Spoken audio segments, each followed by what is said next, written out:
जी कतुनको دا تاسو ګورئ جمیرا بیچ د دوبۍ ډېر مشهور معروف بیچ ته د دریاب کناره ده او دلته د بحر نه هم ټورسټ راځي ډېر زیات خوندونه ترې اخلي تکې شنې اوبه دي دې سره دغلته کو دا هوایي جهاز د سمندري جهاز په نومونه باندې دغه بلډینګ جوړ شوی دا هم هوټل دی او دغه شانته دا هم هوټل دی او څنګه چې مخکې مونږ ویلي دي چې دا د دوبۍ د انجینیرینګ انتها ده حقیقت دا دی چې دا انجینیرینګ انتها ده دغه مخامخ تاسو ګورئ برج العرب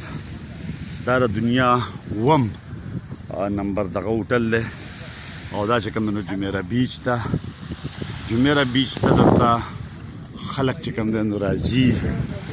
او دا تکې شنې اوبه دي زمونږ د کراچۍ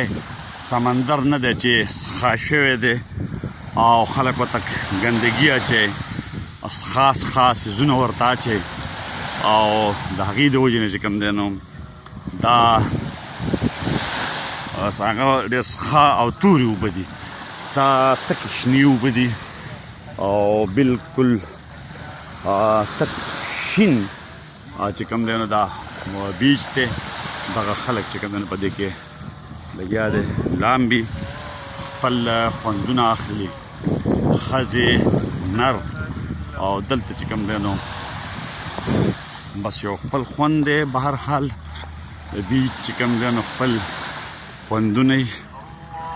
ښځې نر واړه ماشومان خو نه ډېر زیات خو نه بهر حال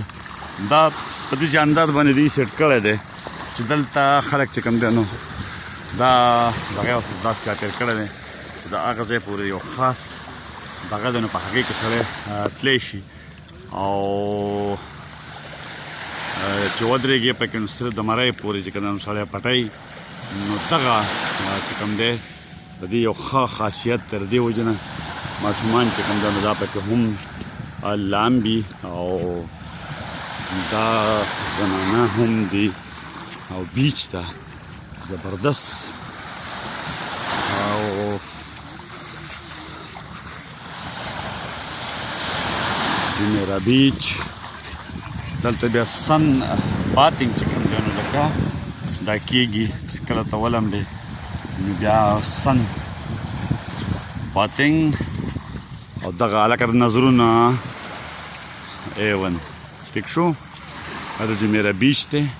هغه ځای نه شروع شوی دی دا خلک چې کوم دی نو دغه ځای کې تاسو ګورئ دي لامبلي دي بیا د شګو نه چې کوم دی نو خوندونه اخلي سن باتینګ کوي اوله دلته کې چې کوم دی نو واټر باتینګ او د واټر باتینګ نه پس بیا چې کوم دی نو دا بیا دی سن باتینګ برج العرب هوټل چې درې چت چې کوم دی نو دغې دا په ځمکه کې دي رسټورنټ هم په سمندر کې دی درې چت چې کوم دی نو دی په سمندر کې دغه هوټل دی او بیا ورسره په خوا کې دغه دا بل هوټل دی دغه شانته سره بیا هغه هوټل دی بیا دا جمیرا بیچ دی او جمیرا بیچ ته دا ګوره بهرني خلک چې کوم دی دا راغلي دي او خوندونه ترې اخلي لامبي کپلز دي سمپل خلک هم دی ساده هم دی